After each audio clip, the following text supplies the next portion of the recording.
ครับหลังจากเราถวายสังฆทานเสร็จแล้วครับผมเราก็จะมาให้อาหารปลาครับผมก็ใครที่เข้ามาชมคลิปนี้นะครับก็ขอให้ร่ำรวยทุกท่านครับผมอย่าเจ็บอย่าป่วยอย่าจนครับผมนะครับพิกัดวัดบางนานอกนะครับผมสังเกตได้ว่าคนไม่ค่อยมีครับเพราะว่ามันในช่วงโควิดเห็นไหมครับปลาเยอะเลยนะครับเนี่ย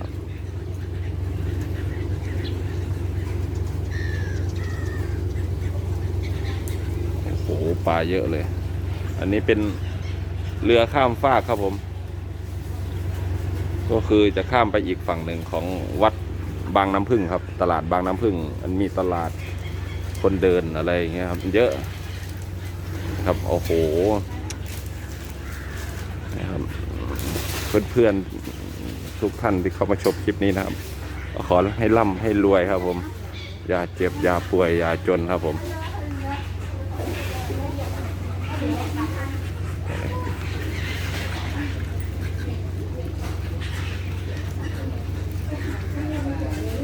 โอ้โหปลาเยอะครับนกก็เยอะ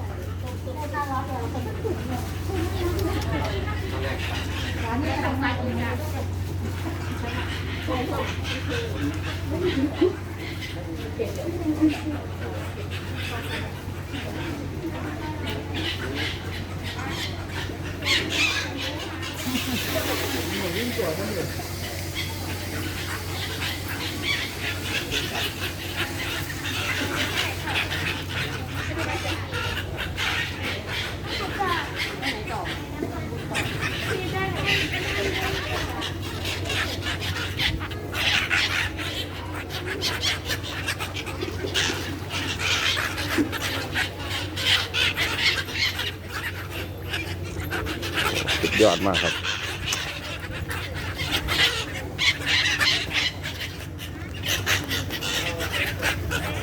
วัดบางนานนอกครับผมติดท่าน้ำวิวสวยๆครับผมถ้าเพื่อนๆพี่ๆท่านไหนที่แวะผ่านมาก็อย่าลืมมาเที่ยวได้ครับ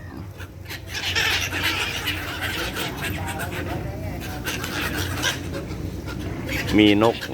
เยอะครับผมนกนางนวลนกเนี่ยครับ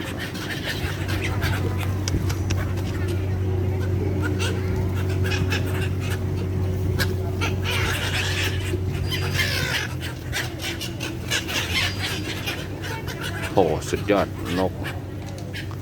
แวม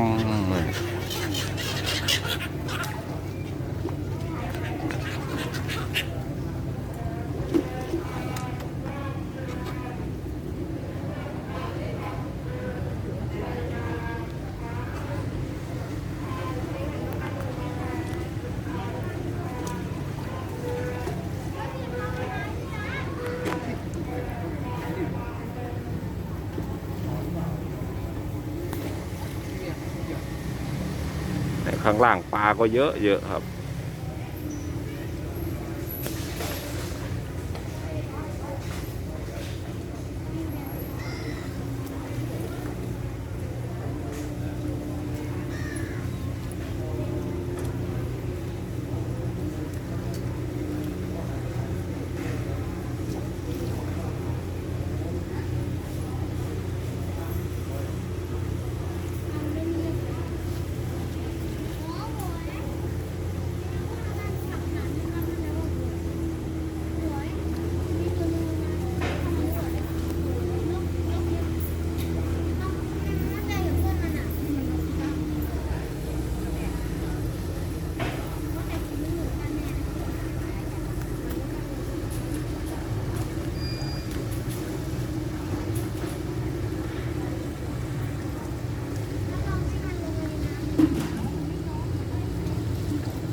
ถ้าชอบบรรยากาศชิลๆแบบนี้นะครับโอ้โห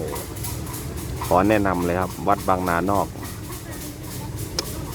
ได้บรรยากาศจริงๆ อ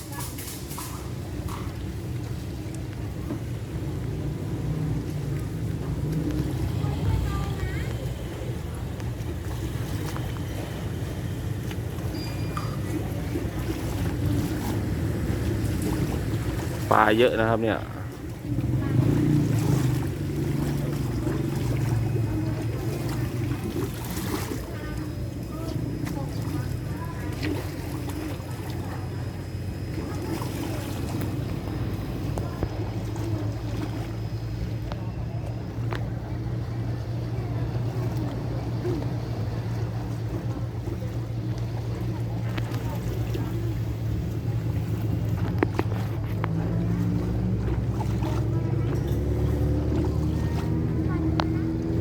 ฝั่งนู้นจะเป็น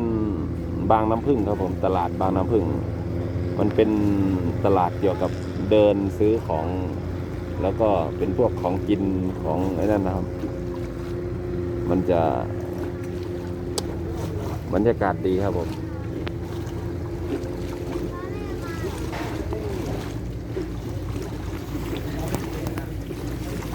วันนี้ก็มานั่งชิวๆครับผมนี่ครับฝั่งนั้นจะเป็นสมุทรปราการพระประแดงครับผม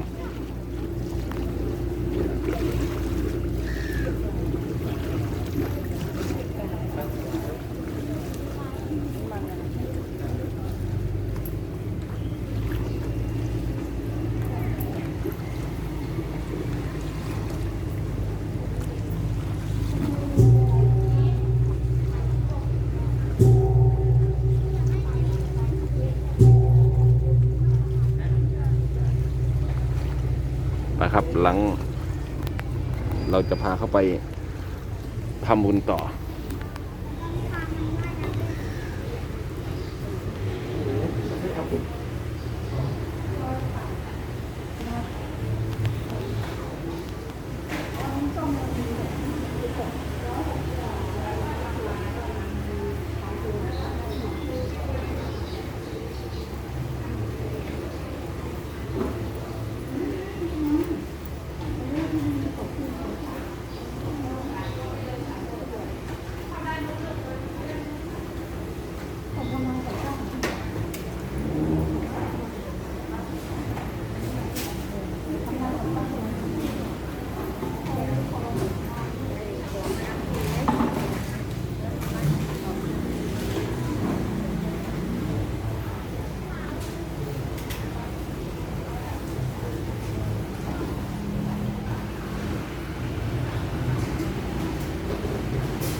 เดี๋ยวขอทำบุญก่อนครับผม